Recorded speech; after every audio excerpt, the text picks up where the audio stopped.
adventures of Rocky and Bullwinkle and Friends. Starring that jet-A Jerry O'Lace, Rocket J. Squirrel, and his pal, Bullwinkle the Moose. Hi, glad to see you again. Likewise. We got some great things on the show today. Like what? Like what? Well, you ought to know, Bullwinkle. You're in some of them. Well, let's get started.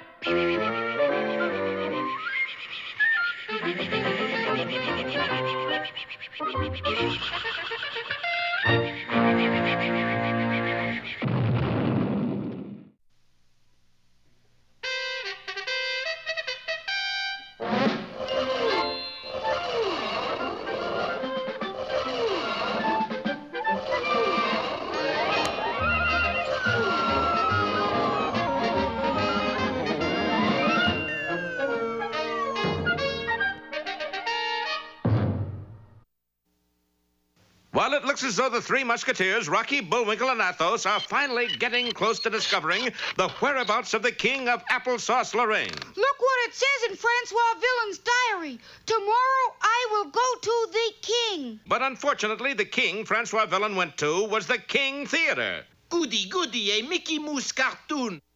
It was a moose, all right, but the wrong one. Bullwinkle was taken back to Villain's castle and condemned to the guillotine. It looked as though the show would be minus a moose. Stop! I'm the spy you want. And then it looked as though we'd be minus a flying squirrel. What's coming off here, Rock? His head in exactly 3 seconds. Ready? Aim. Drop. The razor-sharp blade hurtled downward, only to strike the back of Rocky's neck and hurtle upward. Then down again, then upward. What is going on? That blade acts as if it was made of rubber. Which is just what it was, for Rocky had switched blades the night before. Very well. If I can't kill you, I will put you away. Take him to Chateau. Dear Bullwinkle, don't try to rescue me. I have a hunch Chateaubriand is where the king is being held. Repeat, don't rescue me. And at that moment, the cart carrying our wee hero came clattering over the cobblestone street. Chin up, Rock! Here, Bullwinkle, catch! Oh, he's got spunk. Playing with paper airplanes at a time like this. Alas, Bullwinkle was unaware that that paper airplane was the note Rocky had just written. See, that gives me an idea. Rushing to the top of a high cliff, Bullwinkle hastily constructed a large version of the paper airplane. I will swoop down and pluck that plucky squirrel right off that cart. But Aramus, that paper airplane will not stay in the air. I don't see why not. I made it out of fly paper. With that, he took off and disappeared over the edge. Surprisingly enough, the plane flew. Not only that, but Athos stared in amazement when the plane, its pilot, and a passenger came soaring back to the top of the cliff. I got him, Athos! I got him! You got him, all right. You got the driver of the cart. Undismayed, Bullwinkle made a second attempt. I got him this time! You sure have. You got the horse. I thought he looked kind of big for a squirrel. Well, if at first you don't proceed. Certain that the third time would be the charm, he took off again. But alas, by now the cart carrying Rocky had rolled downhill and through the main gate of the infamous Chateaubriand. As for Bullwinkle, he did bring someone back to the top of the cliff. Who is it this time? I don't know. Claims his name is Lindbergh. I'll try again. No, the squirrel is already inside the chateau. Well, let us get him out. Oui. Now listen. Here is what we will do. Rocky, meanwhile, had been thrown into Chateaubriand's deepest dungeon and was contemplating his fate. First, I gotta find the king. Then I gotta get a message out to Bullwinkle. Psst. Rock! Hi, Bullwinkle. Then I gotta think of a way to... Bullwinkle, I thought I told you not to rescue me. But it wasn't a rescue, for Athos' plan to gain access to the prison was to bribe a guard. Only the guard turned out to be me, Francois Villain. Thus, the three Musketeers found themselves together again, but in a most hopeless situation. And as if that wasn't bad enough, suddenly the walls of the cell began to tremble. Was it an earthquake? We'll find out next time in That's the Way the Cookie Crumbles, or Me and My Chateau.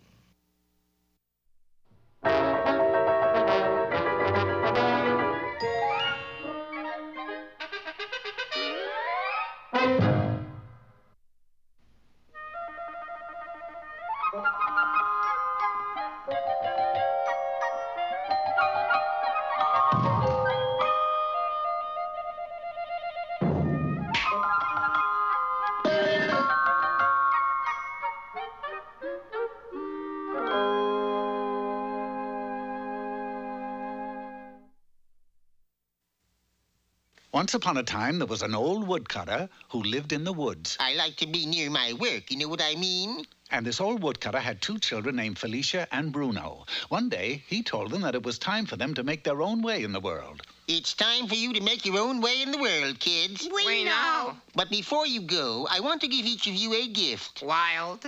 For you, Bruno, a chicken. Gee, Dad, it's a leghorn.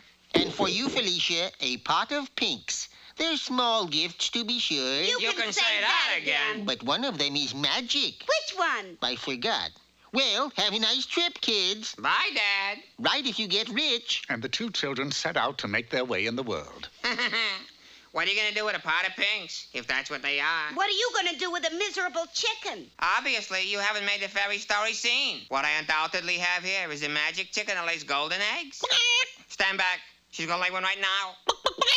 There you see? A golden egg. Doesn't look gold to me. Yes, sir, a golden egg. Oh, it's the gracious life for me from now on. Looks like a regular egg. Jaguars, Brooks Brothers suits, winters in Jamaica. Regular chicken egg. There you'll be sniffing your pot of pinks while I'm dining at 21, even 22. But that's fairy stories, yes, sirree. Whoops. Yes, sirree. That's fairy stories. I'll go sniff your pinks, if that's what they are. But when Felicia turned to sniff the pinks, she saw they were drooping. Oh, dear. So she took a pitcher down to the lake to get some water for them. But no sooner had she started to fill it than a tree by the side of the lake suddenly changed into a beautiful lady. Wow! Do that again. All righty. That's sensational. Well, that's fairy stories. I wish my brother could see that. He's a nut for that kind of thing, you know, witches, magic, and like that. Meanwhile, back at the chicken, You're not magic. You're nothing but a stupid Plymouth Rock. You're no better than a crummy pot of pinks that... Hey! If you're not magic, it must be the pot of pinks that's magic. I should have known. With a dizzy name like pot of pinks.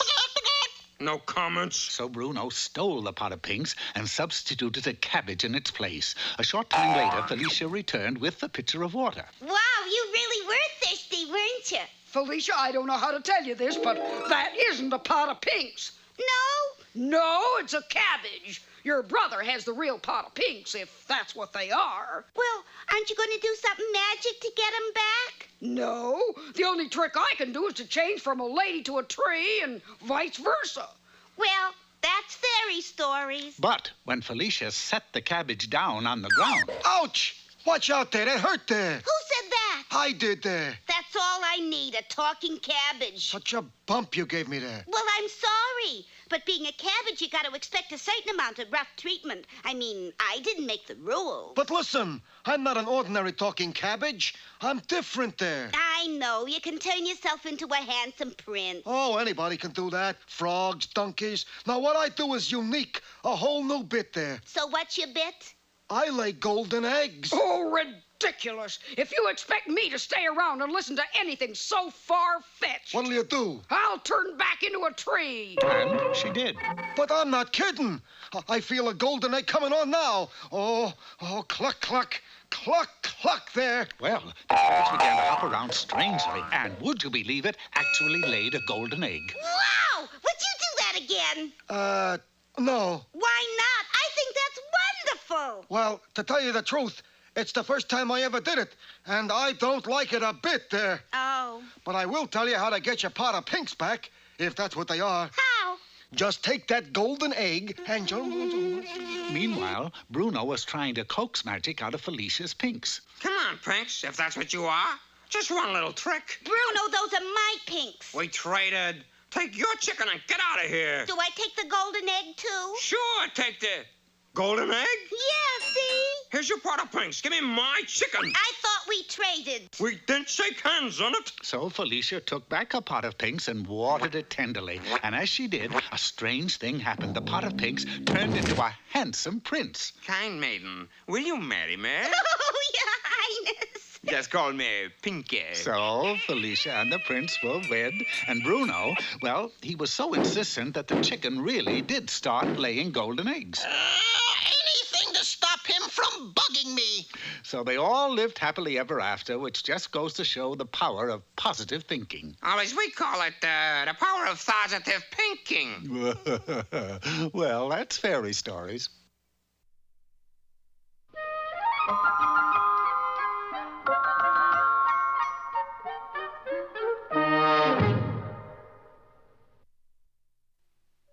Tonight, Clubhouse 90 presents She Can't Pay the Rent, written and directed by Ingmar Bedinoff. Bullwinkle, is dress rehearsal already. Why can't you remember lines? I remember the lines, okay? It's them pesky words that's giving me trouble. Well, maybe if you ran through the part yourself, Ingemar, then Bullwinkle might remember it better. Say, it's a pretty good idea. Let's run through it. Places. Action. Is cold, no food for baby, no fuel for fire. Come in. I've come to collect rent. But I can't pay it. But you must pay rent. You see how tricky them lines are? But I have no money. Well, maybe we can make arrangement. What do you say, Toots? Oh, cruel fate. Oh, woe is me. I'll pay the rent. Curses foiled again. All right, you got it, Bullwinkle? Sure. Okay, from the top. He's cold, no food for baby, no fuel for fire. No fuel. No fuel. What have you come for? Well, I heard you was out of fuel, so I brung some. And some baby food, too. Googie, googie, googie, googie. Cut it out! Didn't you come to collect rent? Oh, yeah, I come to collect the rent. But I can't pay the rent. Well, that's okay. Forget it. I'll pay the rent. He went the other way. Mr. Villain, sir, the rent, the rent. Boo, boo, boo!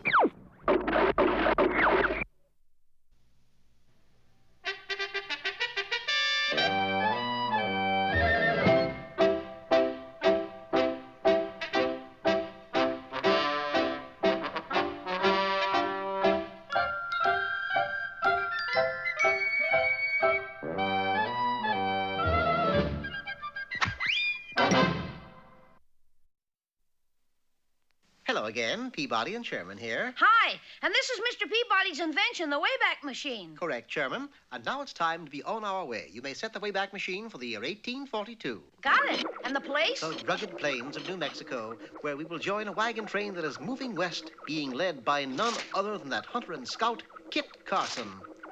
In no time at all, Sherman and I were teleported back to the wagon train, but instantly I sensed that something was wrong. The wagon train was not moving. Gosh, Mr. Peabody, what do you think the trouble is? We soon found out. For a short distance away, we saw Kit Carson sitting on the ground facing a group of savage-looking Indians. As we approached the group, I was able to see that Mr. Carson seemed lost in thought. Now, let's see. Was it? No, that's not it. Maybe. No, that's not it either. Without seeming to pry, may I ask if you've forgotten there's a wagon train waiting for you? Nope, I remember. Now, let's see. The Indians don't mind your passing through their territory, do they? No, it's fine with them. Then why don't you go back to the wagon train so you can get started again? 'Cause I plumb forgot. Forgot what? How to say goodbye in Injun. That's what. And Injuns get real mad when you don't say goodbye to them. Makes them go on the warpath. Just like that. Ain't that right, boys? See? Gee, then that's why you've been sitting here all this time. Right. I've been speaking Injun man and bar for 40 years. But goodbye is one word I just can't remember. This is a serious problem, but if you'll step this way, I may be able to help. Being an authority on all Indian dialects, I, of course, knew the word Mr. Carson was searching for. The word for goodbye in this case, I believe, is we gonna cut. What was that again? We gonna cut. Yoo-hoo! That's it! Tarnation if you haven't saved the day, Mr. Peabody is the name. Well, I can't hold that against you. Wait here. I'll go tell them goodbye so we can be on our way. With that, Kit Carson rushed back to the Indians. However... Well, boys, adios. No, that ain't it. So long. Excuse me a minute. What was that word once more? We gonna cut. It's no use, Mr. Beanbody. Peabody is the name. Yeah, but I just can't remember that word. By now, it was quite apparent that Mr. Carson, though being long on hair, was very short on memory. Instructing Sherman to wait, I took him back to the wagon train to find some paper so I could write the elusive word down for him. But no sooner had we gone when... This sure seems like a lot of trouble to go to. If it was up to me, I'd just tell the Indians ta-ta and be done with it. What you just say? Why, I just said ta-ta. That's what we thought you said. We were very much under attack by very mad Indians. Can you explain this, Sherman? Yes. I don't know. All I said was ta-ta. I suspected as much. You see, Sherman, ta-ta means let's have a war to these Indians. We'll never get to California now. I think you might. For you see, I, as always, have a plan. Having the members of the wagon train lay down their guns, I then led them in a rousing chorus of Happy Birthday. Happy, happy birthday. Happy, happy birthday. Happy, happy birthday. Naturally, the Indians, thinking it was their birthday, stopped shooting and came into the circle of wagons to get their presents. Sure have to hand it to you. That was pretty smart, Mr. Prunebody. That is Peabody, sir, and I suggest you look through these wagons to find some presents for these happy souls. Right, and I know just the thing. We got a whole wagon load of musical instruments that we don't need. They can have the whole kit and caboodle. The Indians were so pleased with their gifts, they forgot all about not being said goodbye to. And the wagon train, led by Kit Carson, moved out and headed west. Well, there they go. It's sure a lucky thing Kit Carson had that wagon load of musical instruments to give the Indians. Quite right. And by doing so, he started quite a fad. For it wasn't long before all Indians took up the practice of carrying musical instruments wherever they went. You're kidding. Why, I never kid, Sherman. You know very well there was hardly a pioneer that crossed the plains that didn't see a band of Indians.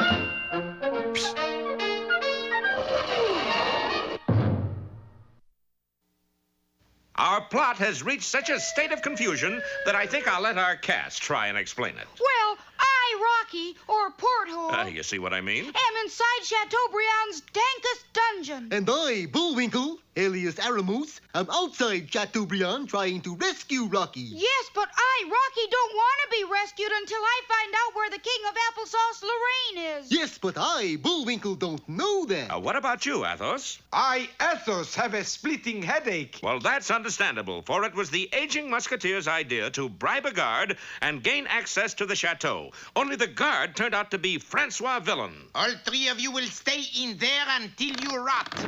It got progressively rottener, for just as we closed our preceding installment, the walls of the cell began to tremble.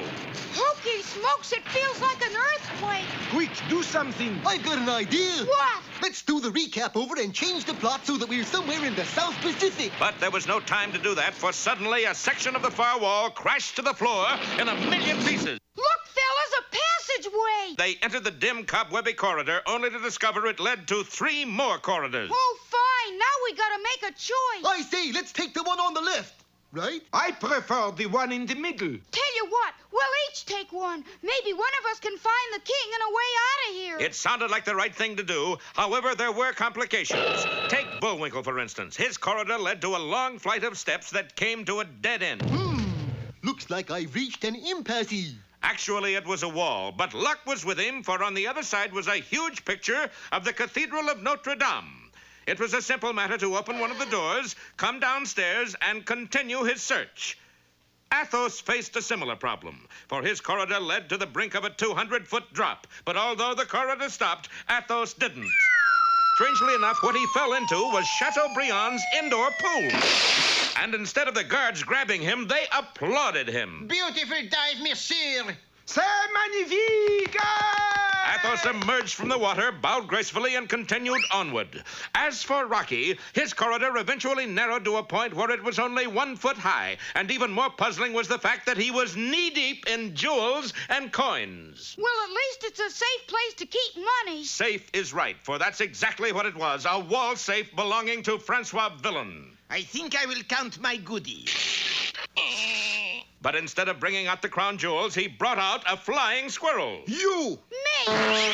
Rocky bolted out of the room and down the hall. Guards, arrest him! A frantic search was launched, but proved fruitless, for Rocky had ducked into a room and wisely hung out a Do Not Disturb sign on the doorknob. Well, monsieur, are you two a prisoner? Turning, Rocky came face to face with the King of Applesauce Lorraine. Your Highness. Yes, I am your highness. How come you're wearing a girdle? They couldn't find an iron mask, so they put me in this. Shh! Somebody's coming in. That somebody was, of all people, Bullwinkle! Hi, Rock. Who's your friend? That's the King of Applesauce Lorraine. Well, if it is, then who's this? And there, standing at Bullwinkle's side, was another man who looked like the king. We'll learn the answer in A Raw Deal, or Two Aces and a Pair of Kings.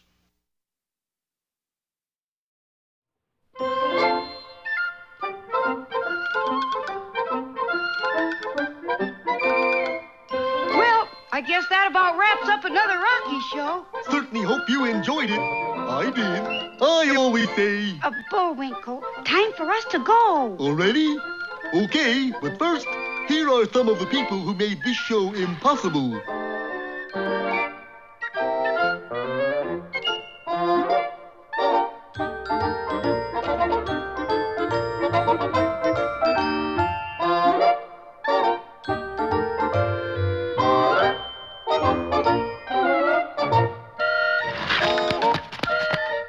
That's not all. My fingers get tired.